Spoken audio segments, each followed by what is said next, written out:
नमस्ते नमस्ते। जय श्री राम। सभी देशवासियों को जय श्री राम। मैं आप सबका भाई नितिन नंदकर। వస్తే దేవుడే బయటకు వస్తాడుగా నేను వస్తే దేవుడు బయటికి రావద్దు, ఎంత పెద్ద మనిషి కాదు కానీ నా మనసులో అయితే దేవుడు ఉన్నాడు అన్న.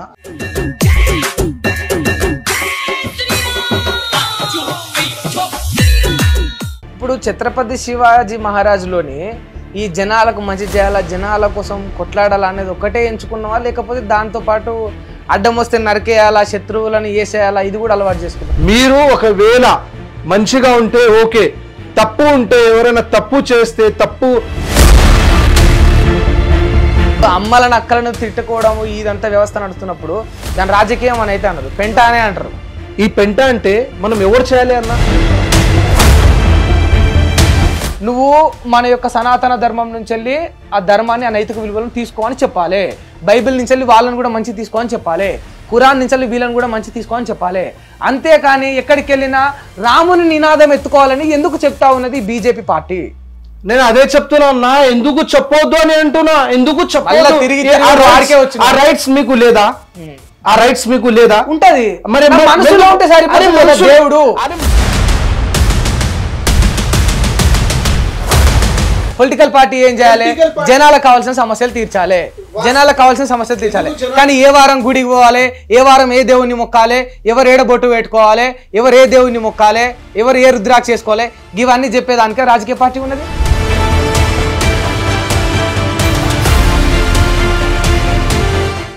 బ్రిజ్ భూషణ్ లాగా ఆడవాళ్ళ పైన అత్యాచారానికి పాల్పడ్డ వాళ్ళు కూడా అట్లీస్ట్ కేసు కూడా ఫైల్ కాబడతలేదు వాళ్ళ పైన. ఎందుకు? కాంగ్రెస్ గవర్నమెంట్ ఉంది, కాంగ్రెస్ గవర్నమెంట్ లా ఇప్పుడు నరేంద్ర మోదీ గారు పైన కూడా కేసు పెట్టినారు.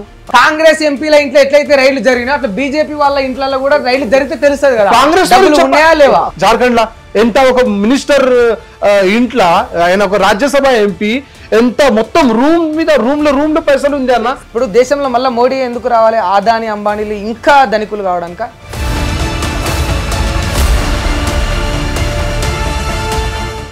నమస్తే, వెల్కమ్ టు హిట్ టీవీ. నేను మీ సింహాద్రి. ప్రస్తుతం మనతోటి పరిచయం అవసరం లేని వ్యక్తి అయితే ఉన్నాడు.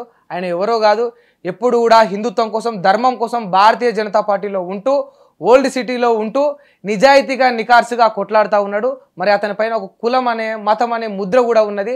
మరి నేను ధర్మం కోసమే, నా జనం కోసమే, నా దేశం కోసమే కొట్లాడుతున్నా అని చెప్పేసి అతను అంటూ ఉన్నాడు. ఇవన్నీ విషయాలపైన మనం ఇప్పుడు క్లారిటీ తెచ్చుకుందాం. నితిన్ నందాకర్ గారిని వెల్కమ్ చేద్దాం. అన్న నమస్తే. అన్న నమస్తే.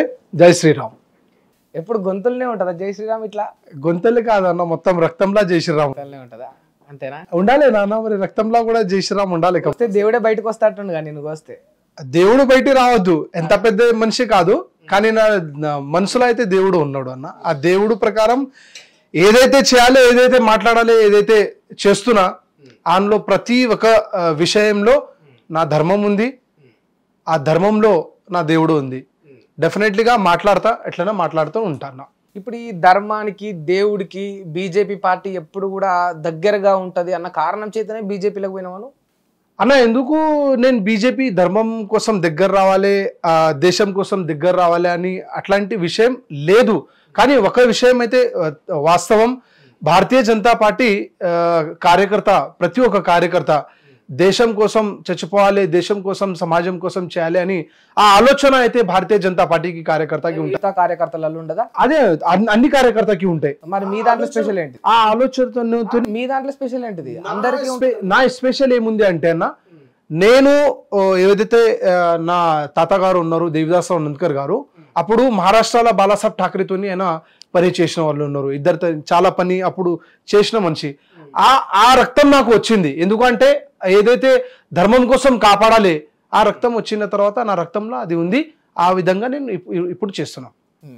అంటే ఛత్రపతి శివాజీ అంటే నీకు ఇష్టం కదా, ఆయన అడుగుజాడలో నడుస్తావు కదా అన్న. ఇష్టం ఎందుకు అన్న, మనకి మన ప్రతి ఒక్క హిందూకైనా దేవుడు, ఆ దేవుడికి మనం ఇష్టం కాదు, అది చాలా కష్టం ఉంది ఈరోజు ఆయన లేదు. ఒకవేళ ఈ దేశానికి, ధర్మంకి మళ్ళీ ఏదో ఒకటి రావాలి అంటే ఛత్రపతి శివాజీ మహారాజ్ కంపల్సరీ రావాలి అన్న. ఛత్రపతి శివాజీ మహారాజ్ మళ్ళీ రావాలంటే అది ఎట్లా సాధ్యపడుతుంది నితిన్ భాయ్? అన్న ఛత్రపతి శివాజీ మహారాజ్ రావాలి అంటే ఛత్రపతి శివాజీ మహారాజ్ కి ఇన్స్పిరేషన్ తీసుకొని మీరు కూడా ఛత్రపతి శివాజీ మహారాజ్ ఉండొచ్చు, నేను కూడా ఉండొచ్చు. ఆ ఇన్స్పిరేషన్ కి నేనేమో నువ్వైతే అయితే అట్టున్నావు. అదే చెప్తున్నా అన్న, ప్రతి ఒక్కరికి మన భగత్ సింగ్ గారు ఉండని, మహారాణా ప్రతాప్ గాని ఉండని, ఛత్రపతి శివాజీ మహారాజ్ అందరికి ఇన్స్పిరేషన్ తీసుకొని మనం ఏదో ఒకటి పని చేయవచ్చు. ఎందుకు ఆల్రెడీ ఆయన చేసిన పనికి మనం ఈ రోజు కూడా చేస్తున్నాం. ఇప్పుడు ఛత్రపతి శివాజీ మహారాజులోని ఈ జనాలకు మంచి చేయాలా, జనాల కోసం కొట్లాడాలా అనేది ఒకటే ఎంచుకున్నావా, లేకపోతే దాంతో పాటు అడ్డం వస్తే నరికేయాలా, శత్రువులను వేసేయాలా, ఇది కూడా అలవాటు చేసుకున్నావు? అన్న ఎందుకు అన్న, చూడండి ఛత్రపతి శివాజీ మహారాజ్ కూడా ఆయన అక్బర్ ఆయన పిలిచినారు కోటకి, రాబోయే ఒకసారి కలుద్దామని చెప్పినాడు. నీతి నిజాయితోని ఛత్రపతి శివాజీ మహారాజ్ ఆయన కలవనికి పోయిన తర్వాత ఎట్లా ఉండాలి, మీరు కూడా బరాబర్గా ఉండాలి, నేను కూడా బరాబర్గా ఉండాలి, నీతి నిజాయితోని మనం ఉండాలి. కానీ మనం గలే మిల్స్తున్నప్పుడు ఎందుకు అక్బర్ బ్యాక్ నుంచి ఖంజర్ తీసుకొచ్చినోడు అన్న. అదే విధంగా ఛత్రపతి శివాజీ మహారాజ్ చెప్పినారు, మీరు ఒకవేళ మంచిగా ఉంటే ఓకే, తప్పు ఉంటే ఎవరైనా తప్పు చేస్తే తప్పు దారి నుంచి మీకు ఏదైనా చేయాలి అంటే మీరు కూడా అలర్ట్ ఉండాలి, మీరు కూడా చర్య చేయాలి అని ఆలోచన. అంటే ఇప్పుడు అదే మాటలను అలవరుచుకొని నితిన్ నందకర్ చంపడానికి కూడా వెనకాడు, అంతేనా? ఎందుకు సంపాలి అన్న, ఎవరైనా ఎందుకు సంపాలి? ఒకవేళ సెల్ఫ్ కాన్ఫిడెన్స్ కోసం నేనేం చెప్పిన, ఛత్రపతి శివాజీ మహారాజ్ మంచితనం కోసం పోయినారు అక్కడ. मैं आप इधर हमारे घर के पास आओ, हम आपको मिलना चाहते बोलने के बाद में छत्रपति शिवाजी महाराज मिलने गए वहां पर, आप पीछे से खंजर डाले तो छत्रपति शिवाजी महाराज जाके मारने के కోసరికి పోలేదు, సెల్ఫ్ డిఫెన్స్ కోసం ఏదైతే తప్పు చేసినాడో అదే పని అయినా చేసినాం. నేను కూడా ఈరోజు ఏం చెప్తున్నా, చాలా నాకు థ్రెట్ కాల్ వస్తున్నాయి. ఇప్పుడు కూడా అదే పరిస్థితి ఉంది. గతంలో అంటే వచ్చిన ఇప్పుడు కూడా ప్రెసెంట్ కూడా అదే పరిస్థితి ఉంది. కావాలంటే ఫోన్ మీకు ఇప్పుడు చూపెడతా. ఇప్పుడు కూడా నాకు అదే పరిస్థితి ఉంది. ఎన్ని కాల్స్ అన్న, ఎన్ని కాల్స్, గలీజ్ మాటలు. ఫ్యామిలీలో అమ్మ లేదు, నాన్న లేదు, సిస్టర్స్ లేదు, మొత్తం డైరెక్ట్ నీకు 15 రోజుల వేసేస్తా. ఏం మాటలు అది? ఎంత మాటలు వింటే తర్వాత మనిషికి ఏముంటాయి? కానీ నేనేం చెప్తున్నా అంటే సెల్ఫ్ డిఫెన్స్ కోసం ఏదైనా చేయాలి అంటే. మరి ఎందుకు దిగినావన్నా ఈ పెంటలకు? ఎందుకు దిగినావు? పెంటల అరే రాజకీయమైతే కాదు కదా. ఇప్పుడు అమ్మలను అక్కలను తిట్టుకోవడం ఇదంతా వ్యవస్థ నడుస్తున్నప్పుడు దాని రాజకీయం అని అయితే అన్నారు, పెంట అనే అంటారు. ఎవరు? మహారాణా ప్రతాప్ అందరూ చూడండి మీరు. ఇప్పుడు ఈ పెంట అంటే మనం ఎవరు చేయాలి అన్న? మీరు ఒక యూత్, నేను ఒక యూత్.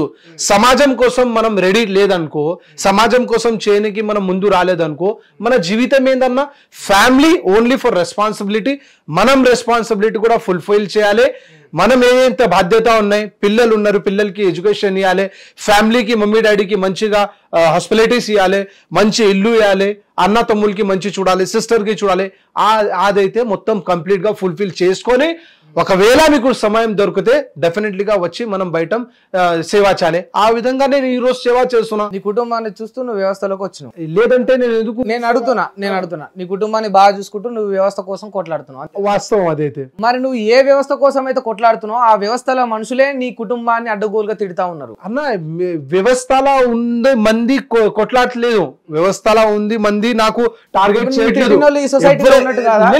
ఎవరు టార్గెట్ చేస్తున్నారు మనకి? ఓల్డ్ సిటీలో ఉన్నారు కొంతమంది, పాకిస్తాన్ లో ఉన్నారు, ఓల్డ్ సిటీ వ్యవస్థలో లేదా? ఓల్డ్ సిటీలో, ఓల్డ్ సిటీ దేశంలో లేదా? ఓల్డ్ సిటీ రాష్ట్రంలో లేదా? మీరు భాగమే కదా. వాస్తవం. నేనేమనుకుంటున్నానే, ఓల్డ్ సిటీలో ఉన్న చెప్పిన మనిషి ఎవరు? వ్యవస్థలో ఉన్నారు మనిషి ఉన్నారా? లేదంటే దొంగలు ఉన్నారా? టెర్రరిస్ట్ ఉన్నారా?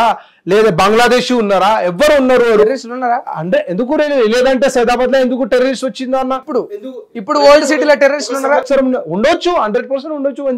ఎందుకు ఉండదు అన్న చెప్పండి. మరి ఉంటే ఎందుకు యాక్షన్ తీసుకోవట్లేదు? అరే గవర్నమెంట్ చేయాలి అన్న. నేను ఎందుకు? సెంట్రల్ లో మీరే ఉన్నారు, అదే గింతగానం తిరుగుతున్నావు. సెంట్రల్ లో ఎందుకు కంప్లైంట్ ఇవ్వకపోయినా? అనుమానాలు ఉన్నాయి ఓల్డ్ సిటీలో టెర్రరిస్టులు ఉంటారని. సెంట్రల్ లో ఎంత ఉంటే స్టేట్ కూడా కంపల్సరీ ఉంది అన్న. స్టేట్ గవర్నమెంట్ ఎందుకు చేయలేదు? లాస్ట్ టైం కూడా కేసీఆర్ గవర్నమెంట్ అప్పుడు. టెర్రరిజం అనేది అది ఒక కాన్ఫిడెన్షియల్ ఇష్యూ కదా, సో దాన్ని సెంట్రల్ టేకప్ చేస్తే బాగుంటది కదా అన్న. సెంట్రల్ టేకప్ చేయాలి అంటే డెఫినెట్లీ సెంట్రల్ టేకప్ చేస్తే ఎన్ఐఏ కానీ సిబిఐ కానీ అన్ని డెఫినెట్లీ ఆ వాచింగ్ ఉంటాయి. కానీ స్టేట్ గవర్నమెంట్ వచ్చిన తర్వాత స్టేట్ గవర్నమెంట్ కొంచెం రూల్స్ రెగ్యులేషన్ ఉంటాయి. ఇంకా అనుమానాలు ఉన్నాయా అంటే? అనుమానాలు కాదు అన్న, ఉండవచ్చు అనుకుంటాను నేనైతే. ఉండవచ్చు అని చెప్పేస్తున్నావు డైరెక్ట్. ఉండవచ్చు, ఎందుకంటే మొన్న సంవత్సరం కింద కూడా దొరికినారు. ఉండవచ్చు అని నువ్వే చెప్తున్నావు. మరి ఇంత 100% ఉండొచ్చు థ్రెట్ అనిపిస్తలేదా అన్న? థ్రెట్ మరి ఏం చేయాలి? ఇంట్లో కూర్చోాలి అన్న? ఇంట్లో కూర్చోాలి థ్రెట్ ఉంటే ఎట్లాంటి బయట వచ్చిన ఇక్కడ నుంచి వచ్చి ఇక్కడ ఓల్డ్ సిటీలో ఏదో ఒకటి ఏం చేస్తున్నా అర్థమే కాలేదు ఆయనకి చూసి భయంతో ఇంట్లో కూర్చోాలి అన్న అరే భయంతో కూర్చుంటే ఏముంటాయి అన్న ఏదైనా ఉంటే డెఫినెట్ గా సమాధానం రావాలి మాట్లాడాలి ఆ విషయంపై మాట్లాడి ఎవరైతే ఎట్లాంటి పని చేస్తున్నారో ఆయన పైన డెఫినెట్లీ యాక్షన్ గవర్నమెంట్ తీసుకోవాలని నా ఆలోచన ఉంది నిన్న కూడా ఒక రాజసింగ్ గారు ఒక వీడియో ఇచ్చినారు మార్నింగ్ 9:30కి ఆయనకి కాల్ వచ్చినారు నీకు లేపేస్తా నీకు వేసేస్తా నీకు ఏది ఇచ్చేస్తా రాజసింగ్ గారు ఏం చేసినారు అరే నేను ఎంత పోలీస్ వాళ్ళకి ఎంత డిపార్ట్మెంట్ కి చెప్తున్నా ఎంత వీడియో చేస్తున్నా అరే నాకు థ్రెట్ ఉంది ఏదో ఒకటి రోజు నాకు ఫ్యామిలీకు థ్రెట్ ఉంది ఏదో ఒకటి జరగవచ్చు కానీ అని ఎంత కంప్లైంట్ ఇచ్చిన తర్వాత ఏం చేస్తున్నారు గవర్నమెంట్ అన్న అదేవిధంగా నేను కూడా ఎన్నిసార్లు చెప్తున్నా అరే నాకు థ్రెట్ ఉంది లేదా నాకు ఎన్ని కాల్స్ వస్తుంది ఎన్ని అది ఉంది నేను లాస్ట్ టైం సిపి గారికి కలిసిన సివి ఆనంద్ సార్కి సైబర్ క్రైమ్ లో కూడా ఇచ్చిన మీరు చూసుకోండి భయ్ ఎవరైనా ఉంటే యాక్షన్ తీసుకోండి ఎవరు చేయట్లేదు ఒకవేళ నేను చచ్చిపోయిన తర్వాత యాక్షన్ తీసుకోవచ్చు అని నేను పోలీసులు సరిగ్గా పనిచేస్తలేరు అంటావు అంతేనా ఎవరు చేస్తున్నారు అన్న మా బాధ్యత ఏముంది మాకు ఒక కాల్ వచ్చిన తర్వాత నాకు థ్రెట్ వచ్చిన తర్వాత మీకు ఇస్తున్నా మీరు ఏం చేస్తున్నారు భయ్ మీరు ఏం బాధ్యత ఇప్పుడు రాయసింగ్ గారు మార్నింగ్ 9:30కి కాల్ వచ్చింది ఎంత ఓపెన్ గా చెప్పిన తర్వాత ఏ ఆఫీషియల్ గా డిపార్ట్మెంట్ వాళ్ళు ఏం స్టేట్మెంట్ ఇచ్చినారు ఏం చెప్పినా లేదు భయ్ మేము మీతోనే ఉన్నా ఏదో ఒకటి చెప్పాలేనా ఎట్లాంటి పరిస్థితి ఏం లేదు అక్కడ వాస్తవంగా సరే గతంలో అంటే పట్టించుకోలేదు కేసీఆర్ గారికి మీ పెద్దన్న మీ బాస్ రాజాసింగ్ గారికి పడలేదు అనుకోవచ్చు ఇప్పుడు రేవంత్ రెడ్డికి రాజాసింగ్ కి మంచి సత్సంబంధాలే ఉన్నాయి కదా ఇప్పుడు ఎందుకు యాక్షన్ తీసుకోవట్లేదు అన్న సంబంధాలు ఉంటే అన్న పార్టీ శత్రుత్వం అయితే లేదు కదా శత్రుత్వం అయితే లేదు కదా శత్రుత్వం ఎట్లా ఉంటాయన్న ఒక విషయం ఏముందంటే ఒక ఇప్పుడు నేనేమంటున్నా అంటే ఈ రాష్ట్రంలో ఒక ఎమ్మెల్యేకే భద్రత లేకపోతే ఒక సామాన్యుడికి ఎట్లా ఉంటది మేము కూడా అదే చెప్తున్నాం ఈ రాష్ట్రంలో ఎంత ఇంటెలిజెన్స్ ఫెయిల్ అవుతుంది ఎంత ఈ సైబర్ క్రైమ్ వాళ్ళు ఎంత ఫేక్ చేస్తున్నారు ఏం చేస్తున్నారు బై లోకల్ ప్రజలు ఏం చేయాలి లోకల్ ప్రజల మీద ఒకవేళ లోకల్ ప్రజలకి ఏదైనా జరిగితే ఎవరి రెస్పాన్సిబిలిటీ నా బాధ్యత ఏముంది అంటే రాజాసింగ్ గారు కానీ కేటీఆర్ కానీ కేసీఆర్ కానీ రేవంత్ రెడ్డి ఎవరైనా మీకు చాలా దగ్గరగా ఉండొచ్చు నేను కూడా దగ్గరగా ఉండవచ్చు కానీ విషయం ఏముంది అంటే ఒక అఫీషియల్ ఏం పని జరుగుతుంది అఫీషియల్ ఏం పని అవుతుంది ఆ విషయం అయితే గుర్తు పెట్టుకోవాలి గవర్నమెంట్ అంటే ఈ విషయంలో వెనుకబడే ఉందంటావు వెనుకపడాలి అమ్మా మరి పడిన తర్వాత ఎట్లా చెప్పండి ఒకవేళ రేపు నాకు ఏదైనా జరిగితే ఎవరు రెస్పాన్సిబిలిటీ చెప్పండి ఎన్నిసార్లు నాకు ఎంత థ్రెట్ వస్తుంది ఎవరు రెస్పాన్సిబిలిటీ ఒక ఆయనైతే రాజసింగ్ గారు ఏదైతే స్టేట్మెంట్ ఇచ్చినారో లాస్ట్ టైం జైల్లో పోయినో ఆ స్టేట్మెంట్ లో ఓపెన్ చెప్పినారు ఒక ఆయనైతే నువ్వు ఎక్కడైనా దొరికితే డెఫినెట్లీ తెర గలా కాడితే తోపలికి నరికేస్తాను ఓపెన్ వీడియో ఉంది అది వీడియో సోషల్ మీడియాలో కూడా వైరల్ అయింది ఆ వీడియో కంప్లైంట్ కూడా ఇచ్చిన ఇప్పుడు దాకా ఏం యాక్షన్ లేదు నా విషయం ఏముంది అంటే ఎంత క్లారిటీతోని ఈ రోజు ఇక్కడ జరుగుతుంది ఈ ఒక ఎంత టార్గెట్ ఉంది ఏం చేస్తున్నాయని నేను నా మాట ఉంది అన్న సో థ్రెట్ ఉంది అంటావు ఉంది కాబట్టి నేను చెప్తున్నా ఇంకా ఒకటి నాకు థ్రెట్ ఉంది అని నేను అట్లా ఓవరాల్ గా చెప్పట్లేదు మొన్న లాస్ట్ టైం కూడా చాలా ఇంటర్వ్యూస్ కూడా నేను ఆడియో కూడా చూపెట్టిన ఆడియోస్ కూడా వినిపించిన ఏదైతే కాల్స్ ఉంది ఆ కాల్స్ కూడా చూపించిన మొత్తం బయట కాల్స్ రాయసింగ్ ఏదైతే కాల్ వస్తుంది నాకు కూడా అదే నంబర్స్ వస్తాయి చూపెట్టినా నాన్న ఇప్పుడు కూడా చూపెట్టా అట్లా ఏం లేదు నాకు బాధ అనిపిస్తలేదు సరే ఇక థ్రెట్ ఉంది సరే బతుకుతామా తర్వాత సస్తామా సెకండరీ నువ్వు యుద్ధం అంటున్నావు ధర్మం అంటున్నావు దిగిన జనాల సేవ అంటున్నావు మరి ఈ యొక్క నీ సేవలో నీ పోరాటంలో నీ కడుపున పుట్టినందుకు బిడ్డలను లేకపోతే నిన్ను కట్టుకున్నందుకు భార్యను కనీ పెంచిన తల్లిదండ్రులను వీళ్ళందరినీ కలిపి ఎట్లా పడితే అట్లా విచక్షణ రహితంగా తిడుతుంటే బాధ అనిపిస్తుంది ఈ రోజు కూడా మీరు కూడా జర్నలిజం చేస్తున్నారన్న జర్నలిజంలో జర్నలిజం కూడా ఈజీ పని కాదు ఒకవేళ మీరు కూడా ఏదో ఒకటి స్టేట్మెంట్ ఇస్తూనే ఉంటావు లేదంటే చాలా మందికి ఇంటర్వ్యూ తీసుకుంటున్నారు చాలా మందికి ఇంటర్వ్యూ తీసుకున్నప్పుడు ఏదో ఒకటి మాటలు అట్లా ఉంటాయి ఆ మాటల్లో కూడా మొత్తం మనసులా పెట్టుకుని అరే సింహాద్రి అన్న ఎట్లా మాట్లాడినారు బై ఆ ఫాలోవర్స్ ఉండొచ్చు ఏముందో ఉండొచ్చు చాలా మంది ఒక్కొక్కసారి మీకు కూడా కాలేజ్ మమ్మల్ని కూడా తిడతారు అది మీకు కూడా తిడతారు కమెంట్ లో కూడా చూడతారు ఏం బై ఈ యాంకర్ ఎట్లా ఉంది ఈ యాంకర్ కి ఎట్లా చేయాలి కానీ మీరు పని ఆపి ఇంట్లో కూర్చోట్లేదు అన్న నేను ఎట్లయితే పని చేస్తున్నా లేదు బై ఎంత కమెంట్స్ వస్తే ఎంత కూడా మాట్లాడితే మీ ప్రొఫెషన్ ఏముంది నా ప్రొఫెషన్ జర్నలిజం ఉంది ఆ జర్నలిజం క్లియర్ గా తెలంగాణ ప్రజలకి మొత్తం చూపెట్టాలంటే డెఫినెట్లీగా మీరు గట్టిగా ఉండాలి. ఆ గట్టిగా మీరు ఉండి ఈరోజు మీరు జర్నలిజం కరెక్ట్ గా చేస్తున్నప్పుడు నేను కూడా అదే పని చేస్తున్నా. మొత్తం ఫ్యామిలీలో పిల్లలు ఉన్నది, మా అమ్మ నాన్న ఉన్న అందరూ ఉన్నారు. కానీ ఆ భయంతో ఇంట్లో కూర్చున్న పరిస్థితి అయితే ఏముండదు, ఉండవద్దు కూడా. మనం ఒకవేళ మేము అట్లా చేస్తున్నాం అనుకో, వచ్చిన పీడి కూడా అట్లనే చేస్తున్నాం. ఓకే, సో వాటిని అధిగమించాలి అంటావు, ఆ బూతులను, ఆ మాటలను, ఆ బెదిరింపులను చేయాలి అన్న, ఏదైతే చేయాలి, కంపల్సరీగా చేయాలి. ఓకే, సరే చూద్దాం. మరి పోలీసులు కూడా యాక్షన్ తీసుకోవాలి దీని పట్ల. ఎందుకంటే ఒక ఎమ్మెల్యేకే థ్రెట్ కాల్ వస్తుంది అన్నప్పుడు కింద తిరిగే కార్యకర్తలకు కావచ్చు, నార్మల్ నాయకులకు కావచ్చు, ఇంకా సామాన్యులకు కావచ్చు భద్రత లేనట్టే. వాస్తవం అన్న, అదైతే వాస్తవం. గెలుస్తుందా మీ పార్టీ? అంటే సెంట్రల్లో మళ్ళీ అధికారంలోకి వస్తుందా అన్న? వస్తుంది, కాకపోతే 400+ అని చెప్తున్నాను అన్న మినిమం. అసలు 400 అనేది ఏదో మీరు సృష్టించుకున్న ఒక అభూత కల్పన, కానీ సాధ్యపడదు. 400 అనేది సాధ్యపడదు. ఎందుకు సాధ్యపడింది అన్న? ఎందుకు సాధ్యపడుతుంది? మనం చాలాసారి మీరు ఇదే ఇంటర్వ్యూలా మాకు ఏం చెప్పినంటే జిహెచ్ఎంసీలా మీకు ఒక్క సీట్ కూడా రాదు, ఒక సీట్ ఉంటాయి, సాధం కాదు అని చెప్పినారు. కానీ 50 సీట్ వచ్చింది అన్న. ఇంకా ముందు కూడా అసెంబ్లీలో మీకు ఎమ్మెల్యే రాయసింగ్ తర్వాత కూడా ఒక్క సీట్ కూడా తెలంగాణలో రాదు అని చెప్పినారు. 8 సీట్ ఈరోజు ఉంది. మీరు లాస్ట్ టైం ఎంపీ సీట్ ఒక్క సీట్ కూడా తెలంగాణలో లేదు, సికింద్రాబాద్ ఒకటే ఉంది, కానీ 4 సీట్ అయిపోయింది.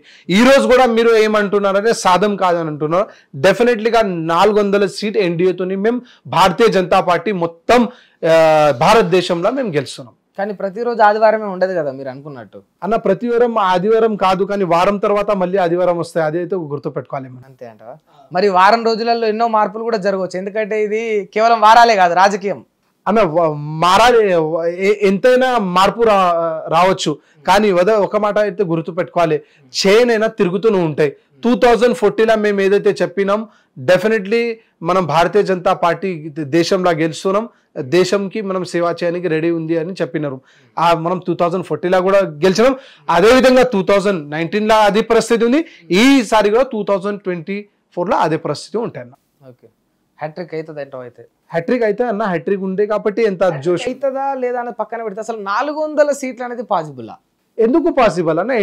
ఎన్డీఏతోని మనం ఎందుకు పాసిబుల్ కాదు? ఎన్డీఏతోని మేము 400 సీట్లు. ఇండియా కూటమి అంతా కూడా ఒకటైపోయే, వాళ్ళు కూడా జోరు అందుకున్నారు. ఎందుకంటే వాళ్ళపైన కూడా సింపతి ఉంటది. 2 టర్మ్స్ అధికారంలో లేకపోవడం వల్ల జనాల్లో ఒక సింపతి ఉంటది కదా. ఒకవేళ జోరు ఉంటే ఆయన కాంగ్రెస్ పార్టీ కానీ వేరే పార్టీలకి నిజంగా ఒక గఠబంధన్ చాలా స్ట్రాంగ్ గా ఉంటే ఈ దేశంలో 2014 నుంచి లాస్ట్ ఎలక్షన్ దాకా అదే చెప్పినారు, మేము గెలుస్తున్నా, కానీ ఇప్పుడు దాకా ఆ పరిస్థితి రాలేదు. ఇప్పుడు వస్తుందేమో. ముందు ఎందుకు ఎట్లా వస్తాయన్న చెప్పు. ఇప్పుడు రాలేదు కదా, ఇప్పుడు వస్తుందేమో. రాహుల్ గాంధీకి మీరు చూడండి అన్న, రాహుల్ గాంధీలో ఏం కెపాసిటీ ఉంది దేశంకి కాపాడాలంటే? ఏం మాట్లాడుతున్నారు? ఇప్పుడు కూడా ఏదో ఒకటి క్వాలిటీ ఉండాలి. లేదు, మీరు ఒక సామాన్య వ్యక్తికి మీరు రోడ్డు మీద పోతే మంచిగా అడగండి, మీకు దేశంలో నరేంద్ర మోదీ ప్రధానమంత్రి కావాలి లేదంటే రాహుల్ గాంధీ కావాలి అంటే డెఫినెట్లీగా నరేంద్ర మోదీ కావాలి అని ఈ రోజు కూడా పబ్లిక్ చెప్తున్నారు. ఎందుకు అంటే ఈక్వేషన్స్ అండ్ క్యాల్కులేషన్ డెఫినెట్లీగా ఒక లీడర్ మీద ఉండాలి. ఆ క్వాలిటీ రాహుల్ గాంధీ మీద లేదు. ఒకవేళ ఉంటే ఇప్పుడు దాకా ఆయన ఈ పరిస్థితి రాలేదు అనుకుంటున్నాను నేను. ఎందుకు నార్మల్గా ఇప్పుడు రోడ్ల మీద పోయే వాళ్ళని ఎందుకు అడిగితే నరేంద్ర మోడీ పేరు చెప్తారంటే మెజారిటీ బై మైనారిటీ చూసుకుంటే ఎక్కువ శాతం హిందువులే ఉన్నారు. మనం పోయి అడిగినా కూడా మనకు టచ్ అయ్యేది అంటే హిందువులే. ఈ హిందుత్వ పేరుతోటి, కులం పేరుతోటి, మతం పేరుతోటి ఎక్కువ ప్రొజెక్ట్ అయ్యి మన దేశం హిందూ దేశం అని ప్రొజెక్ట్ చేసుకోవడం వల్ల మోడీకి వాళ్ళ పేరు ఉన్నదని చెప్పేసి ఎంతో మంది హిందువులే అంటున్నారు. దీనికి ఏమంటావు? చాలా మంది ముస్లిం అంటున్నారు అన్న. ముస్లింలు కూడా అంటారు. ముస్లిం చాలా మంది వీడియోస్ కూడా కావాలంటే చూపెడతాను నేను. ఇప్పుడు కూడా ప్రెసెంట్ చాలా మంది ఓల్డ్ సిటీలో ముస్లిమ్స్ కూడా చెప్తున్నారు దేశంలో డెఫినెట్లీ భారతీయ జనతా పార్టీ రావాలి, నరేంద్ర మోదీ రావాలి అని ముస్లిమ్స్ కూడా చెప్తున్నారు. ముస్లిం తో పాటు క్రిస్టియన్ వాళ్ళు కూడా చెప్తున్నారు, ఈ జైన్ వాళ్ళు కూడా చెప్తున్నారు, సిక్ వాళ్ళు కూడా చెప్తున్నారు, అందరు చెప్తున్నారు. ఇప్పుడు దేశంలో మళ్ళీ మోడీ ఎందుకు రావాలి? ఆదాని అంబానీలు ఇంకా ధనికులు కావడానిక అన్న? ఎందుకు అదానీ అంబానీకి మీరు ఒక మాట మాట్లాడుతున్నప్పుడు ఒక విషయం చెప్తున్నా. వారం రోజు కింద ఒక फोन వచ్చింది నాకు. अरे क्या है रे भाई, देश के प्रधानमंत्री नरेंद्र मोदी जी फिर से आना बोल के आप 400 पार का नारा दे रहे, ये सही है क्या? यही अदानी और अंबानी को आप लोग क्या बोलते, आप लोग सपोर्ट करके लोगों को आगे लेके चलेगा बताओ मेरे को अदानी का नहीं मालूम अंबानी का नहीं मालूम लेकिन ఒక మాట అయితే చెప్తున్నా నువ్వు ఈసారి ఇప్పుడు 15 నిమిషాలు అయిపోయింది నువ్వు ఫోన్ లా మాట్లాడుతున్నావు అదే 2014 ముందు నువ్వు ఒక మిస్ కాల్ ఇచ్చే మనిషి ఉన్నారు मिस कॉल खाली एक मिस कॉल देके छोड़ने वाला आदमी आज घंटे घंटे तुम बात कर रहे बोले तो सिर्फ देश के प्रधानमंत्री नरेंद्र मोदी जी की స్వేచ్ఛ ఇచ్చారంటవా 100% ఇచ్చిందన్న ఎందుకు ఇయ్యలేదు అదానికి సపోర్ట్ చేస్తున్నా లేదా అదైతే వాస్తవం మనం మీరు కూడా చెప్పడానికి ఆధారం లేదు మాకు చెప్పడానికి లేదు అదే విధంగా అంబానీకి కూడా చెప్పాలంటే ఏం లేదు కానీ ఒక విషయం అయితే ఉంది ఏదైతే ఈ దేశం కోసం ఆయన బిజినెస్ లా డెవలప్మెంట్ చేసినారు అది కూడా మనం గుర్తు పెట్టుకోవాలి నేను ఒక చిన్న వ్యాలిడ్ పాయింట్ తీసుకుంటా మీరే అన్నారు చెప్పడానికి ఆధారాలు లేవు వాళ్ళని అని అన్నారు ఒక పాయింట్ రెండో పాయింట్ ఏంటంటే స్వేచ్ఛ ఉన్నది ఇప్పుడు గంట సేపు అయినా ఇట్లా ప్రధాని గురించి మాట్లాడే ఒక స్వేచ్ఛ ఇలా ఉన్నది అంటే అది నరేంద్ర మోడీ వాళ్ళు అన్నారు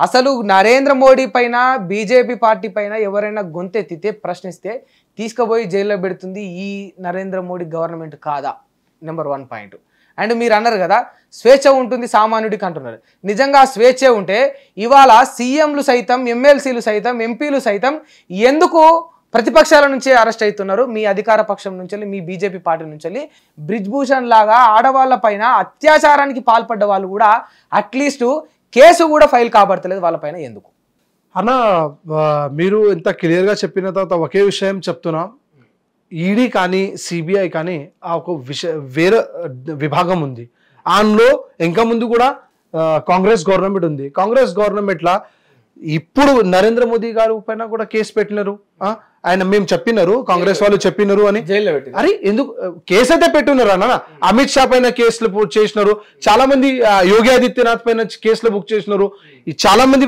దగ్గర సిబిఐ కూడా అటాక్ చేసినారు కానీ అప్పుడు మేము చెప్పలేదు కానీ ఇంత అరాచకంగా ఇంత క్రూరంగా అప్పుడు లేదేమో అరాచకంగా అంటే అన్న ఆ చేస్తున్న మనిషి కూడా చూడు ఎంత అరాచకంగా చేస్తున్నారు ఉత్తరాఖండ్ మీరు చూడండి జార్ఖండ్ లా ఎంత ఒక మినిస్టర్ ఇంట్లో ఆయన ఒక రాజ్యసభ ఎంపీ ఎంత మొత్తం రూమ్ లో పైసలు ఉంది అన్న ఎగ్జాక్ట్లీ నా పాయింటే అది ఒక కాంగ్రెస్ వ్యక్తుల దగ్గర దొరుకుతున్నాయి మీకు డబ్బులు మీ బీజేపీ వాళ్ళ దగ్గర డబ్బులు లేవా మా దగ్గర ఉంటే ఎందుకు మీరు చూపండి పట్టుకునేటోళ్ళే మిమ్మల్ని మీరు మీరు వాయిస్ రేస్ చేయాలి కాంగ్రెస్ వాళ్ళు వాయిస్ రేస్ చేయాలి కాంగ్రెస్ వాళ్ళు రేస్ చేయాలి పట్టుకుంటారా అరే ఎందుకు పట్టుకుంటారు అన్న ఏడబట్టుకుంటారా ఈ రోజు మీరు దేశంలో ఎంతమంది బీజేపీ ఎంపీలు లేరు ఎంతమంది బీజేపీ ఎమ్మెల్యే లేరు మొత్తం నీ గుండె మీద స్వచ్ఛంగా నాకు ప్రమాణం చేసి చెప్పన్నా ఒక్కరు కూడా కరప్టెడ్ అవ్వలేదా ఒక్కరి దగ్గర కూడా బ్లాక్ మనీ లేదంటవా మొత్తం దేశంలోని బీజేపీ నాయకుల్లో ఒక్కరి దగ్గర అట్లీస్ట్ 1% దగ్గర మొత్తం దేశంలో నిజంగా నేను గుండె మీద చేయి పెట్టుకొని చెప్తున్నా నిజంగా ఉండే అస్సలు లేదు ఎందుకంటే ఒకవేళ ఉంటే నేను చెప్తున్నా ఎన్ని ఎంపీస్ ఉంది ఇప్పుడు తెలంగాణలో ఎంపీస్ కూడా చెప్తా అన్న మీరు చెప్పండి కిషన్ రెడ్డి గారు చూడండి ఏదో ఒకటి అయినా బ్లాక్ మెయిల్ బిజినెస్ చేస్తున్నారా లేదంటే ఆయన ఏదో ఒకటి రౌడీరిజం చేస్తున్నా ఏముంది ఆయన దగ్గర ఏదైనా ఉంటే అప్పటి నుంచి సింపుల్ గా ఉన్నాడు బండి సంజయ్ గారు ఉన్నారు చూడండి ఆయన పరిస్థితి కూడా సింపుల్ గా ఉన్నారు మంచి సింపుల్ ఉంది ఇప్పుడు మాధవీలత గారు చూడండి ఏదైతే ఆయన దగ్గర పైసలు ఉంది డైరెక్ట్ క్లియర్ గా చూపెట్టినారు నా దగ్గర 240 కోట్లు నా దగ్గర ఉంది ఏదైనా ఉంటే డెఫినెట్లీ గా క్లియర్ గా చెప్పిన పరిస్థితి అయితే భారతీయ జనతా పార్టీ లీడర్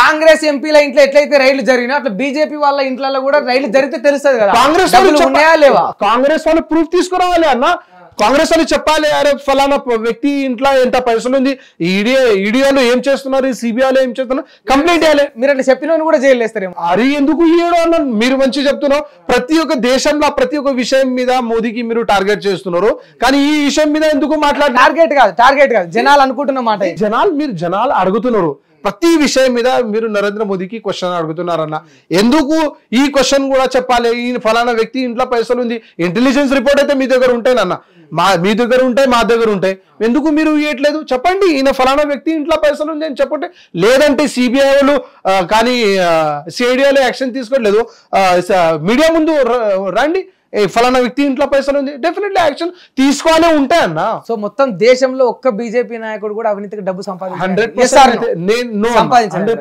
చూడండి ఏమంటుండే నితిన్ నందాకర్ అంటే దేశంలోని బీజేపీ నాయకుల్లో ఏ ఒక్కరు కూడా ఎంపీల్లో ఎమ్మెల్యేలు ఎవరు కూడా ₹1 కూడా నల్లధనం సంపాదించలేదట ఇది వారు ఇస్తున్న స్టేట్మెంట్ మరి మీరే చెప్పాలి వాస్తవమో అవాస్తవం అనేది ఓకే, ప్రజలు కూడా వాస్తవం చూస్తున్నానన్న. మొత్తం ఎందుకు అంటే జనాలు మొత్తం 10 సంవత్సరం నుంచి చూస్తున్న ఏముంది వాస్తవం ఏం లేదు అని. ఒకవేళ ఎట్లాంటి పరిస్థితి ఉంటే అంటే ఏదైతే లోకల్ ఎంపీ ఎట్లా ఏదో ఒకటి విషయం మీద అందరికీ అవమానం ఉంటాయి. ఎందుకు ఎన్నికి ఓటు ఇవ్వాలి, నిజంగా ఆయన కరప్టెడ్, ఆయన నిజంగా రౌడీనిజం, నిజంగా ఆయన పని చేయట్లేదు, నిజంగా ఏదో ఒకటి బాధ్యత ఉంటే జనాలు కూడా 100% చూసి ఓటు ఇస్తున్నారు. ఈసారి కూడా ఈ ఎలక్షన్లో అదే జరుగుతుంది. మీరు 4 తారీఖు రోజు చూడండి ఎంత బ్రహ్మాండంగా ఈ దేశంలో ఎంత సెలబ్రేషన్ ఉంటే. ప్రతిపక్షాలు ఎప్పుడు కూడా ఒకటే వాయిస్ రైజ్ చేస్తున్నాయి. ఏంది అంటే ఈసారి కానీ మళ్ళీ మోడీ గెలిస్తే ఈ దేశాన్ని మొత్తం అమ్మేస్తాడు కార్పొరేటు వ్యాపారస్తులకు అని. ఎందుకు అమ్మేస్తారని చెప్పండి. దేశ సంపాదన అంతా తిరిగి వాళ్ళకే కూడా పెడతారట. మళ్ళీ ఎలక్షన్ టైంలో ఆ క్యాంపెయినింగ్ కు ఆ కావాల్సిన డబ్బులు పంచడానికి వాళ్ళు మళ్ళీ మీ పార్టీకి దోహదపడతారట. అన్న ఈ పార్టీ భారతీయ జనతా పార్టీ ఇప్పుడు ఈ ఫస్ట్ టైం ఎలక్షన్ పోరాట్లేదు అన్న. 40 సంవత్సరం నుంచి ఎలక్షన్ చేస్తున్నారు. 40 సంవత్సరం నుంచి రూలింగ్ లా ఉంటే రూలింగ్ లా లేదు తర్వాత కూడా ఆ పైసలతోని మనం ఎలక్షన్ నడిపిస్తున్నాం అన్న. అట్లాంటి ఏముంటాయి ఉండదు అన్న. ప్రతి ఏడాది ఎన్కేసుకుంటారేమో అట్లా. మరి అట్లా అంటే మరి కాంగ్రెస్ వాళ్ళు అదే చేస్తున్నారు అన్న పని, టీఆర్ఎస్ వాళ్ళు అదే చేస్తున్నారా? మేబీ అంటే మరి క్లారిటీ ఉండాలేనా? నా దగ్గర క్లారిటీ ఉంది. 40 years నుంచి భారతీయ జనతా పార్టీ దేశంలో ఎలక్షన్ పోరాడుతుంది, కొట్లాడుతుంది. వాజ్పేయి తర్వాత కూడా మళ్ళీ ఇప్పుడు 4 సార్లు ఇప్పుడు మనం వస్తున్నారు. ఎందుకు దేశంకి అమ్మలేదు? అట్లాంటి విషయం కూడా మాట్లాడుతున్న తర్వాత మంచి కూడా ఉండదు. ఎందుకంటే నీతి నిజాయితీ ఉండాలి ఆ విషయంలో అన్న. సరే, ఇక నీతి నిజాయితీ అనేది అర్థమైపోతుంది మనకి. ఇప్పుడు వచ్చే ఎన్నికలలో రిజల్ట్ను బట్టి క్లియర్గా అర్థమైపోతుంది. ఎందుకు మరి ఇప్పుడు ఏ పార్టీ మీద పడని ముద్ర ఒక్క భారతీయ జనతా పార్టీ మీదనే పడ్డది? ఈ కులము మతము ముంగటేసుకుంటుంది అని చెప్పేసి. ఏ కులం మతం అని ఎందుకు భారతీయ జనతా పార్టీ చేస్తున్నారు అన్న? భారతీయ జనతా పార్టీ పైన చాలా క్లియర్ గా ఒక ముద్ర ఉన్నది. ఏముంది అన్న? మతతత్వ పార్టీ అనేది, హిందూ మతతత్వ పార్టీ అనేది. కాంగ్రెస్ పైన ముద్ర లేదు, బీఆర్ఎస్ పైన ముద్ర లేదు, కేజ్రీవాల్ పార్టీ పైన ముద్ర లేదు. ఎందుకు మీ పార్టీ పైన ముద్ర? నాకు గౌరవం ఉంది అన్న. ఈ రోజు నేను స్టేట్మెంట్ లో కూడా చెప్తున్నా, భారతీయ జనతా పార్టీ మతకారం పార్టీ ఉందా లేదా అదైతే తెలియదు. లేకిన్ భారతీయ జనతా పార్టీ ప్రతి ఒక్క కార్యకర్త డెఫినెట్లీ దేశం కోసం ధర్మం కోసం పోరాడే పార్టీ ఉంది.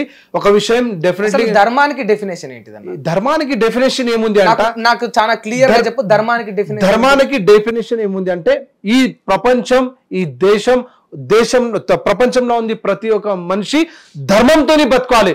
మీరు చేస్తున్న ఒక మంచి పని కరెక్ట్ గా చేయాలి, కరెక్ట్ గా చేసుకుని ధర్మంగా పని మనం గెలిచాలి. ఆ డెఫినేషన్ అయితే ఉంది అన్న.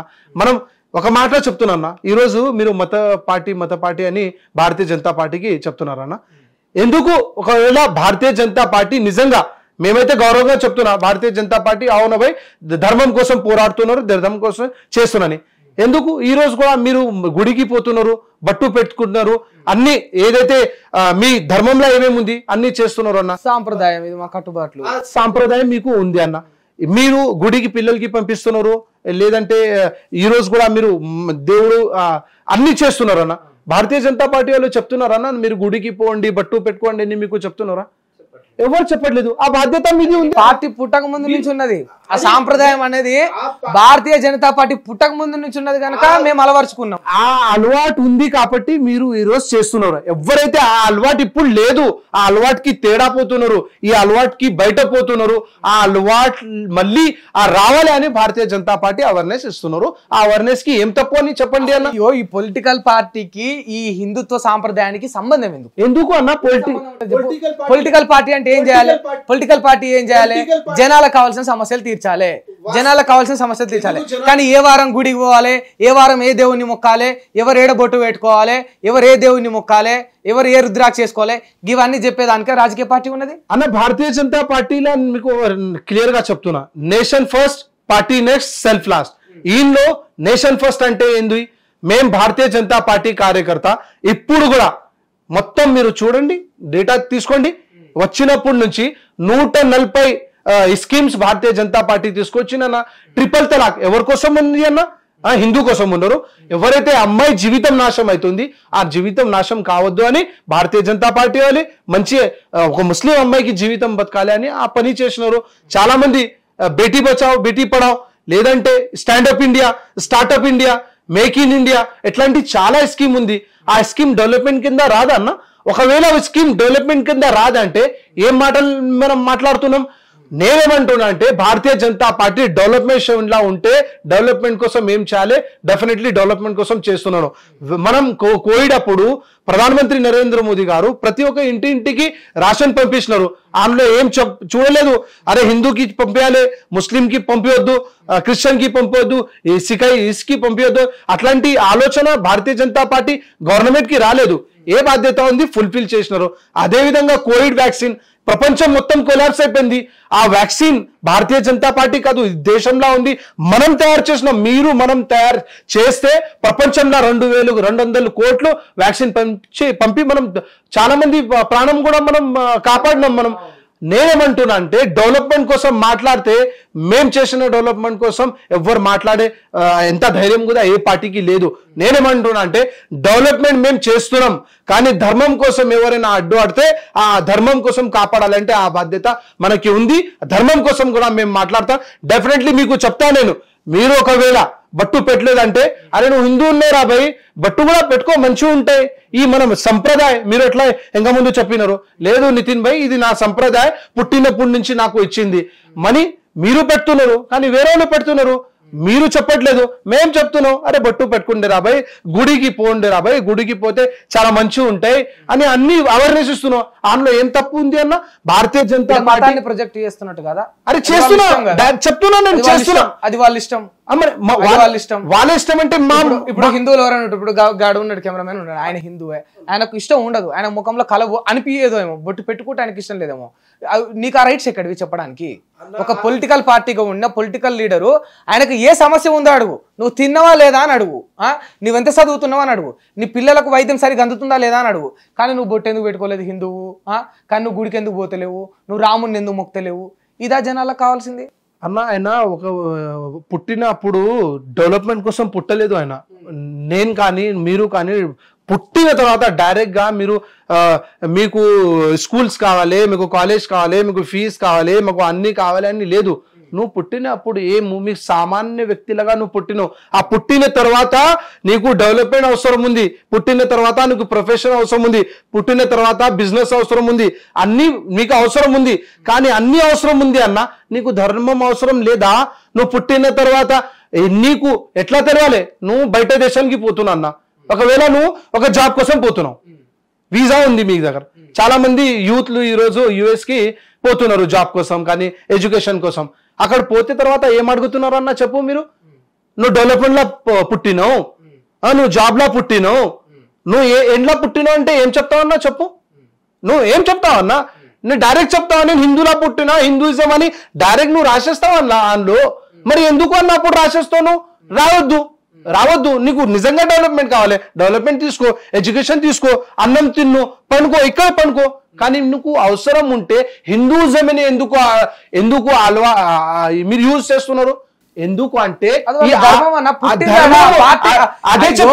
మతం అనేది నేనేం చెప్తున్నా, మేమేం చెప్తున్నా, భారతీయ జనతా పార్టీ పుట్టక ముందు నుంచి ఈ మతం అనేది మేమేం చెప్తున్నా, మీరెందుకు ప్రత్యేకంగా దీన్ని ఓన్ చేసి మేమేం చెప్తున్నా అంటే భారతీయ జనతా పార్టీ కాదు, ఈ మొత్తం సమాజం పుట్టినప్పటి నుంచి ఈ హిందూయిజం ఉంది. హిందూయిజం ఈజ్ ద ఫస్ట్, మొత్తం ప్రపంచంలో ఒకే ఒక ధర్మం ఉంది, చాలా ముందు సీనియర్ హిందూయిజం ఉంది. అందులో మేమేం చెప్తున్నా అంటే ఎందుకు మర్చిపోతున్నారా భయ్ నువ్వు?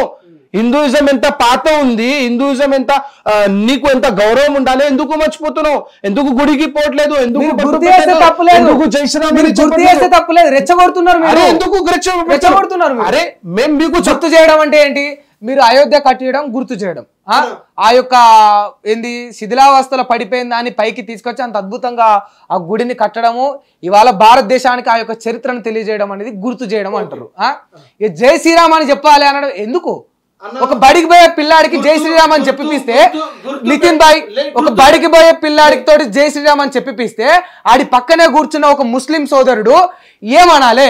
ఆడు జై అల్లా అంటాడు, ఈడు జై శ్రీరామ్ అంటాడు. ఇద్దరి మధ్యలో ఆ కొట్లాట పెరిగి రేపు అది ఎక్కడి వరకు దారి తీస్తుంది? హిందూ ముస్లింల గొడవ వరకు దారి తీస్తుందా తీదా?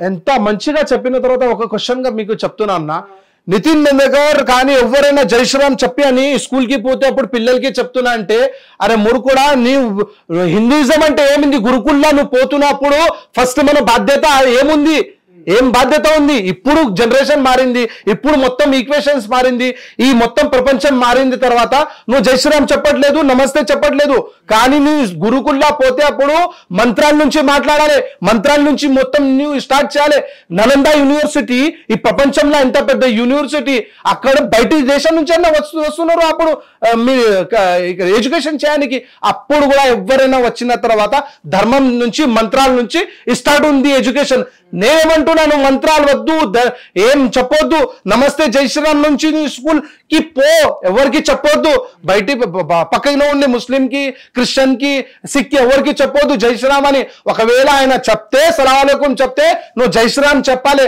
ఆ బాధ్యత నువ్వు ఉంది ఎందుకు ఆయన చెప్తున్నారు నువ్వు ఎందుకు చెప్పట్లేదు మరి ఇప్పుడు జై శ్రీరామ్ అని అనడమో లేకపోతే జై హిందూ అనడమో ఇవటిని మీరు నేర్పించే బదులు వంగి దండాలు పెట్టి నమస్తే అని చెప్పండి అని నేర్పించవచ్చు నైతిక విలువ దేవుడి ప్రస్తావన ఏమంటే నమస్తే జై శ్రీరామ్ కి ఏం తేడా ఉంది అన్న జై శ్రీరామ్ ఉంది జై శ్రీరామ్ దేవుడు నమస్తే అంటే సంస్కారం అంటే సంస్కారం నమస్తే అంటే సంస్కారం జై శ్రీరామ్ అంటే దైవం అది సంస్కారానికి దైవత్వానికి చాలా తేడా ఉంటుంది అన్న నేనేమంటున్నా అంటే జై శ్రీరామ్ నమస్తే ఏముంది నీకు చెప్పిన తర్వాత నీకు ఎందుకు బాధ ఉంది ఎందుకు జై శ్రీరామ్ చెప్పని రా భయ్ ఎందుకు ఎందుకు అంటే ఏమొస్తుంది ఇప్పుడు దేవుడు గుళ్ళో ఉంటాడు నితిన్ భాయ్ నేను క్లియర్ గా చెప్తాను అవును ముస్లిం వాళ్ళు ఉంటారు నువ్వు జై శ్రీరామ్ చెప్తావు ఆయన జై శ్రీరామ్ చెప్పాడు స్లాలికం అని చెప్తాడు మరి ఏం చెప్తావు అరే స్లాలికం చెప్పొద్దు రా భయ్ ఎందుకు చెప్తున్నావు స్లాలికం నేను జై శ్రీరామ్ కూడా చెప్పాను స్లాలికం కూడా చెప్పొద్దు మాట్లాడు ఆయనకి ఎంత ధైర్యం ఉంటే ఆయన మాట్లాడైనా ఇంటర్వ్యూ నుంచి పోతాడు నీ అవసరం లేదు ఇంటర్వ్యూ చెప్తాడు దమ్ముంది నువ్వు దమ్మున్న లీడర్ నువ్వు చెప్పగలుగుతావని నేను ఇంటర్వ్యూకి పిలిచిన అది నాకు అర్థమైంది నేను కాదంటలేను కానీ నేనేమంటానా ఇప్పుడు నేను కూడా పొద్దున పోయేటప్పుడు గుడికి పోయి వచ్చిన నేను కూడా కట్టర్ హిందూ నాలో కూడా హిందుత్వం ఉంటుంది నేను కూడా దేవుని మొక్తా ఇగో ఇప్పుడు కూడా నా మెడల్లో నరసింహస్వామి రుద్రాక్షం ఉంటుంది కానీ నేను కలవగానే జై శ్రీరామ్ అనలేదు కదా నేను నమస్తే నితిన్ భాయ్ అన్న నేను కూడా నమస్తే అని కూడా నమస్తే అని నమస్తే నుంచి స్టార్ట్ చేస్తున్నాను నమస్తే నుంచి నేను అమాంతం వచ్చి జై శ్రీరామ్ అంట ఎవడన్నా విన్నోడు ఏంది వీడు దేవుని ఇంత ప్రొజెక్ట్ చేస్తున్నా ఎందుకు వీడు మతాన్ని ఇంత ప్రొజెక్ట్ చేస్తున్నా అక్కడ ఉన్న క్రైస్తవ సోదరుడు ఉంటాడు ఆయన ఏ కులమో నాకు తెలియదు నేను గమనించలే ఆయన మనసులో ఒకటి ఫీడ్ అయిపోతుంది ఆయన జై శ్రీరామ్ అని అంటే నేను కూడా నా మతాన్ని ఎక్కువ ప్రొజెక్ట్ చేసుకోవాలి నేను కూడా రేపు ఎక్కడికన్నా పోతే ఒక ప్రైజ్ లాడ్ అనాలి లేకపోతే ఏసునామం తలుసుకోవాలి అని ఆయనకు దీనివల్ల జనాలకు ఏం ఉపయోగం నేనేమంటున్నా నువ్వు మన యొక్క సనాతన ధర్మం నుంచి వెళ్ళి ఆ ధర్మాన్ని ఆ నైతిక విలువలను తీసుకోమని చెప్పాలి బైబిల్ నుంచి వెళ్ళి వాళ్ళని కూడా మంచి తీసుకోమని చెప్పాలి ఖురాన్ నుంచి వెళ్ళి వీళ్ళని కూడా మంచి తీసుకోమని చెప్పాలి అంతేకాని ఎక్కడికి వెళ్ళినా రాముని నినాదం ఎత్తుకోవాలని ఎందుకు చెప్తా ఉన్నది బీజేపీ పార్టీ నేను అదే చెప్తున్నా ఎందుకు చెప్పొద్దు అని అంటున్నా ఎందుకు చెప్పొద్దు ఆ రైట్స్ మీకు లేదా ఆ రైట్స్ మీకు లేదా ఉంటది మరి మనసులో ఉంటే సరిపోతుంది దేవుడు అంత పవిత్రమైన దేవుని ఏడబడితే ఆడ ఎట్లా పడితే అట్లా ఈ పొలిటికల్ ప్రచారాలలో ఎందుకు ఈడపైన ఎందుకు వేస్తున్నావు మీరు ఈడపైన వేస్తున్నావు సరే నువ్వు నేను చెప్పుకుంటే బానే ఉంటది హానెస్ట్ గా చెప్పు ఒక మాట చెప్పు నేను సీరియస్ గా అడుగుతున్నా లాస్ట్ ఈ టాపిక్ పైన ఇది లాస్ట్ క్వశ్చన్ ఎందుకు మళ్ళీ మాట్లాడదాం అన్న ఏం అస్సలు ఏం లేదు ఇప్పుడు మీరు ఇప్పుడు అయోధ్య గుడి కోసం చెప్పినారు అన్న ఒకవేళ నిజంగా ఆ పోరాడు మనం చేయలేదు అనుకో జై శ్రీరామ్ నిదానం నుంచి ఆ పోరాడు స్టార్ట్ చేయలేదు అనుకో ఈ రోజు అయోధ్య గుడి అక్కడ ఉంటాడా లేదా అని చెప్పండి అన్న ఉంటాడా లేదా ఎవ్వరు అవసరం లేదు అప్పుడు మీరు గుండెలో ఉండి నాకు గుండెలో ఉంది జై శ్రీరామ్ నేను గుండెలో పెట్టుకుంటా నేను మాట్లాడా నాకు అవసరం లేదు నేను బట్టు పెట్టుకుంటా ఇంట్లో కూర్చుంటా కాదు అయోధ్యల రాముడి గుడి ఎట్లా వచ్చింది జై శ్రీరామ్ అని నినాదాలు రోడ్ల మీద పలికితే వచ్చిందా లేకపోతే ఒక లాయరు న్యాయ వ్యవస్థలో కొట్లాడితే వచ్చిందా నువ్వు నాకు క్లియర్ గా ఆన్సర్ చెప్పు ఇప్పుడు జనాలకు కూడా తెలుస్తుంది వాస్తవం జై శ్రీరామ్ చెప్పిన తర్వాత ఆ పోరాటం స్టార్ట్ అయింది ఆ పోరాటంకి ఖతం చేయాలి అంటే లాయర్ డిపార్ట్మెంట్ అన్ని రకరకాల సిస్టమ్ వచ్చిన తర్వాత గుడి వచ్చింది అంటే ఇప్పుడు న్యాయ పోరాడిన తర్వాత ఎన్ని సంవత్సరాల నుంచి పోరాడుతున్నాం మనం? 500 సంవత్సరాలు జై శ్రీరామ్ అంటే అప్పుడు ఎందుకు కట్టలేదు? సంవత్సరం నుంచి ఎవరు ఇక్కడ ఎవరు ఉన్నారు? 500 సంవత్సరాలు జై శ్రీరామ్ అంటే అప్పుడు ఎందుకు అయోధ్యలో గుడి కట్టలేకపోయారు? 500 సంవత్సరాల నుంచి ఎవరు ఉన్నారు ఇక్కడ? ఎవరు ఉన్నారు. ఆ తర్వాత అయిపోయింది అన్న. ఆ తర్వాత స్టార్ట్ అయింది. ఈ దేశం ఆజాద్ అయిపోయిన తర్వాత ఏమొచ్చింది? స్వాతంత్ర భారతదేశం 70 ఏళ్ళు పై దాటిపోయింది. 70 ఏళ్ళు ఎందుకు కట్టలేకపోయారు? స్వతంత్రం తర్వాత మనకి అవకాశం దొరికింది. 1980s లో మనం స్టార్ట్ చేసినాం. ఇంకా ముందు ఏముంది ఈ దేశంలో? మరి అప్పటి నుంచి ఎందుకు 70 ఏళ్ళు పడుతుందా మీరు జై శ్రీరామ్ అని నినాదం ఎత్తుకుంటే? అరే 500 సంవత్సరం పడింది, 70 కాదు, 500 సంవత్సరం అంటే సరే బ్రిటిష్ పాలన ఉందండి, బ్రిటిష్ పాలన ఉంది, నిజాం పాలన ఉంది, అక్బర్ పాలన ఉంది, షహజాదే పాలన, అన్ని పాలన ఉంది. అప్పుడు కూడా మాట్లాడినాం, అప్పుడు కూడా చెప్పినాం, అప్పుడు కూడా పోరాటం చేసినాం. కానీ అప్పుడు రాలేదు. ఇప్పుడు ఎందుకు వచ్చింది అంటే ఆ సిస్టమ్ ఇప్పుడు వచ్చింది, లా అండ్ ఆర్డర్ వచ్చింది, హైకోర్టు వచ్చింది. హైకోర్టు తర్వాత ఆ నినాదం జై శ్రీరామ్ నినాదం నుంచి 500 సంవత్సరం పోరాడితే ఇప్పుడు సిస్టమ్ వచ్చిన తర్వాత సిస్టమ్ గెలిచిన తర్వాత మనం ఈ అయోధ్య గుడి కట్టినామన్నా. లేదంటే అప్పుడు ఏముంది చెప్పండి? నేనేమంటా అంటే భారతీయ జనతా పార్టీ ఖాళీ గుండెలా ఉండాలి, లేదంటే మనుషులా ఉండాలి. నేను చెప్తే సిగ్గు ఉంటాయి, నాకు చెప్తే అవసరం లేదు, నేను చెప్పే ఎందుకు అవసరమా, నా గుండెలా ఉండాలి అంటే మీరు ఒక మాట గుర్తు పెట్టుకోండి. బయట వాళ్ళు రోడ్ మీద నమాజ్ పెడుతున్నారు, మనం చెప్పినకి ఎంత ధైర్యం లేదు. రోడ్ మీద అన్ని చేస్తున్నారు, ఎవరెవరు ఏమేమి చేయాలి అన్ని చేస్తున్నారు. కానీ మనం హిందువులు జై శ్రీరామ్ చెప్తే మన హిందువులు మనం అట్లా అడిగితే నాకు చాలా చేసుకుంటా ఉన్నారు. అరే మతాలు ప్రొజెక్ట్ చేస్తున్నారు, ఆయన చేయట్లేదు.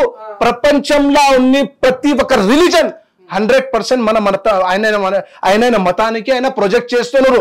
ఆయన చేస్తున్నప్పుడు మనం ఎందుకు చేయవద్దు? మనం ఒకవేళ మతానికి మర్చిపోతే ఈ రోజు గురుకుల్ పోయింది. అట్లాంటి పరిస్థితి మనకి కూడా వస్తే మన పిల్లలకి దేవుడు అంటే కూడా తెలియదు, దేవుడు అంటే ఏం తెలియదు, బట్టు అంటే తెలియదు, గుడి అంటే తెలియదు, ఇది అది ఏం తెలియదు. ఆ తెలివి ఉండాలి అంటే డెఫినెట్లీ కూడా మీరు మాట్లాడాలి. మాట్లాడితే ఆయనకి తెలివి ఉంటే ఆ మాట్లాడలేదంటే మీరు కూడా వేస్ట్, మనం కూడా వేస్ట్, ఉంటే వేస్ట్. ఈ ఎన్ని వేల సంవత్సరాలు అవుతుందన్న మన యొక్క రాముడు, దేవుడు, ఈ హిందుత్వం ఇవన్నీ పుట్టి ఇన్ని వేల సంవత్సరాలలో ఎక్కడైనా ఈ హిందుత్వము ఇదంతా కూడా అంతరించిపోయిందా? నైజాం పాలన వచ్చింది, ఇదే తెలంగాణలో చూసుకుందాం. దేశం అంతా స్వతంత్రం వచ్చినా కూడా ఈ హైదరాబాదులో కూడా రజాకార్లు ఉండే. హిందుత్వం పైన ఎంత ఇబ్బంది పెట్టిర్రు, ఎన్ని గోసలు పెట్టిర్రు, ఎన్ని ఇబ్బందులు పెట్టిరు చూసినాం. అంతరించిపోయిందా హిందుత్వం ఏమన్నా? అన్న అప్పుడు కూడా ఎంత పోరాటం మాట చెప్తున్నా. వరంగల్లో రాణి రుద్రమాదేవి ఎంత పెద్ద ఉంది అన్న, ఎంత కాకతీయ ఎంత ఉంది, ఎంత పోరాటం చేసినారు అన్నారు. ఎంత నిజాం ఉన్నప్పుడు కూడా ఆయన పోరాటం చేసినారు అన్న. మనం మర్చిపోతాం అది.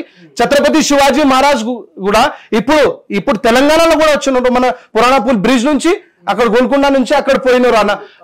నిజాం ఉన్నప్పుడు కూడా పోరాటం ఉంటే అప్పుడు పోరాటం చేసినాం, మనం మర్చిపోలేదే మనం అన్న. ఇప్పుడైనా ఈ సమాజం కోసం బాధ వస్తే డెఫినెట్లీ మనం ధర్మంకి పోరాడే పరిస్థితి ఉంది. అప్పుడు పోరాడడం, ఇప్పుడు కూడా పోరాడతాం. ఎందుకు ఆయన తప్పు అంటే చెప్పండి. బయటి వాళ్ళు వచ్చి మన ధర్మం కోసం నాశనం చేసినారు చాలా గుడి. ఇప్పుడు అయోధ్య గుడి మొత్తం కొలాప్స్ అయిపోయింది అన్న. చాలా ఇప్పుడు నలంద యూనివర్సిటీ, ఆ నలంద యూనివర్సిటీలా ఎంత గొప్ప బుక్స్ ఉంది, అందులో లక్షల పైన బుక్స్ ఉంది. ఆ బుక్స్ కి అలాదీన్ ఖిల్జీ లాగా మనిషి ఏం చేసినాడు? ఆయనకి ఒక బిమారీ వచ్చిన తర్వాత ఏం చేయాలి? చచ్చిపోతున్నారు, 6 నెలల చచ్చిపోతున్నారు. ఆయన ఏం చేయాలి అంటే ఒక మౌల్వి హిందూ దగ్గర పోయినారు, పండిత్ దగ్గర పోయి, అరే మా అలాదీన్ ఖిల్జీ చచ్చిపోతున్నారా బాయ్, ఏం చేయాలి అంటే ఏం చేయవద్దు, భగవద్గీత ఆయనకి కొంచెం ఖురాన్ పట్టుకో అంటే నేనైతే అదైతే డైలీ పట్టుకుంటానని చెప్తున్న తర్వాత మనం హిందూ వాళ్ళు ఆయనలో ఒక లేప్ ఇచ్చిన తర్వాత 6 నెలల తర్వాత ఆయన కరెక్ట్ గా మంచిగా అయినాడు. ఆయనకి తెలిసిపోయింది. ఎట్లా అంటే నేను ఏదైతే ఒక పేజ్ నేను చేస్తున్నప్పుడు ఆయనలో ఆ లిప్పం ఉందని ఆయనకి అప్పుడు తెలిసింది హిందూ మతం ఎంత గొప్ప ఉంది, ఈయనలో ఉంది ఎంత టెక్నాలజీ ఎప్పుడు ఉంటే ఈయనలో బుక్స్ లా ఎంత మ్యాజిక్ ఉంది. మనం ఒకవేళ ఇట్లా పుట్టే మనం మొత్తం నాశనం అయిపోతాని ఆ నలంద యూనివర్సిటీకి ఆయన మొత్తం ఆగ్ లగాకి చోటే 6 నెలలు మొత్తం ఆ నలంద యూనివర్సిటీ ఎట్లా జలాంచిపోయింది అన్న. నేనేమంటున్నా అంటే మీరు ఖామోష్గా కూర్చున్న తర్వాత మేము ఖామోష్గా కూర్చుంట తర్వాత ఆ పరిస్థితి ముందు కూడా రావచ్చు. ఆ రావద్దు అంటే మనం ధర్మం కోసం మాట్లాడాలి, మాట్లాడుతూనే ఉండాలి. మన బాధ్యత ఉంది, ఆ బాధ్యత ఫుల్ఫిల్ గా చేయాలి.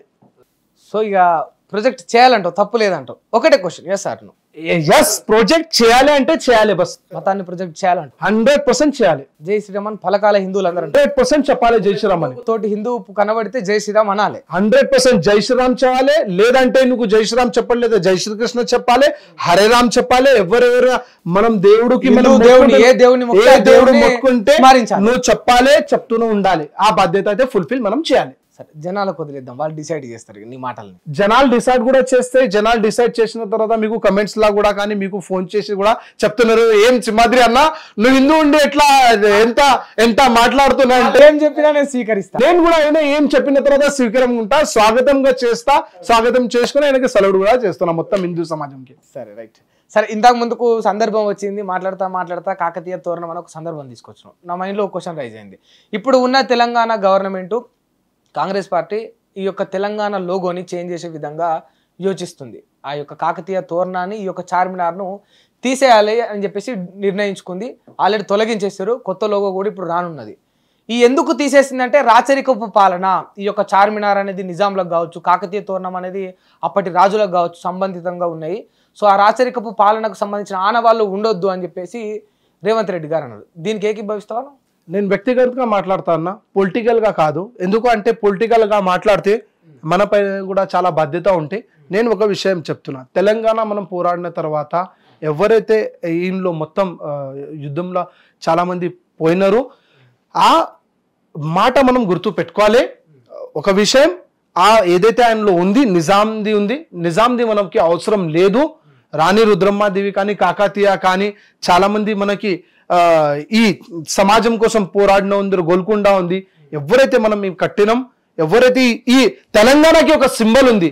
ఈ సింబల్ అంటే మహారాష్ట్రకి ఛత్రపతి శివాజీ మహారాజ్ ఒకటి సింబల్ ఉంది, పంజాబ్కి ఒకటి భగత్ సింగ్ ఉంది, మళ్ళీ రాజస్థాన్కి మహారాణా ప్రతాప్ ఉంది. ప్రతి ఒక్క స్టేట్కి ఒక సింబల్ ఉంది. నేను కూడా గవర్నమెంట్కి అదే అనుకుంటున్నా, ఈ సింబల్కి మనం తీయవద్దు. ఈ సింబల్ మనకి మన తెలంగాణ గౌరవం. ఆ గౌరవం మనం ప్రజలకి తెలవాలి. ఈ పొలిటికల్ అనాలిసిస్, ఈ పొలిటికల్ ఈక్వేషన్స్ తోని మనం నడవద్దు. తెలంగాణలో ఎవరైతే పోడాతే తెలంగాణ ఐడెంటిటీ ఏముంది అది పెట్టుకోవాలి. ఆ పెట్టుకొని ఆబ్వియస్లీ తెలంగాణ ఐడెంటిటీ అంటే చార్మినార్, ఇక్కడ చూసుకుంటే చార్మినార్, అక్కడ చూసుకుంటే కాకతీయ తోరణం, ఈ రెండు కూడా గుర్తొస్తాయి అన్న. చార్మినార్ వచ్చిన తర్వాత కట్టినరు అన్న. ఇది కాకతీయ అయితే మన సొంత దేశంలో పుట్టి సొంతం దేశంలో చేసినారు మనలో మనిషి అన్న. చార్మినార్ కి మనకి చార్మినార్ ఒక్కదే తీసేసి కాకతీయ తోరణం ఉంచమంటావా? పెట్టుకోండి అన్న, చాలా గౌరవం అది. మనకి మీకు గౌరవం అది. ఇట్లా కూడా మళ్ళీ చార్మినార్ ఉండదు అంటున్నారు అన్న. నిజాం వాళ్ళు మన అమ్మాయికి బోనాలప్పుడు మొత్తం ఎంత దారుణంగా చేసినారు, మొత్తం నంగం చేసినారు, అన్ని చేసినారు. ఎందుకు మర్చిపోతున్నారు? చిన్న పిల్లలకి 3 నెలలు 4 నెలల పిల్లలకి నరికేసినారు. చాలా మంది హిందువులకి కన్వర్ట్ కూడా చేసినారు. ఎంత దౌర్జన్యం మనకి అవసరమా ఇప్పుడు కూడా? ఆయన ఐడెంటిటీ మీరు ఎందుకు చూపెడుతున్నారు? ఒకవేళ మీకు ఐడెంటిటీ చూపెట్టాలంటే మన ఐడెంటిటీ చూపెట్టండి. మన తెలంగాణలో మన యూత్ కి, మన అమ్మాయికి, మన అక్కకి, ఆ చెల్లెలకి అందరికీ తెలంగాణ కోసం ఎవరు పోరాడినారు? తెలంగాణ కోసం ఈ తెలంగాణ నుంచి మనకి ఏం సాధనం అది చూపెట్టండి అన్న.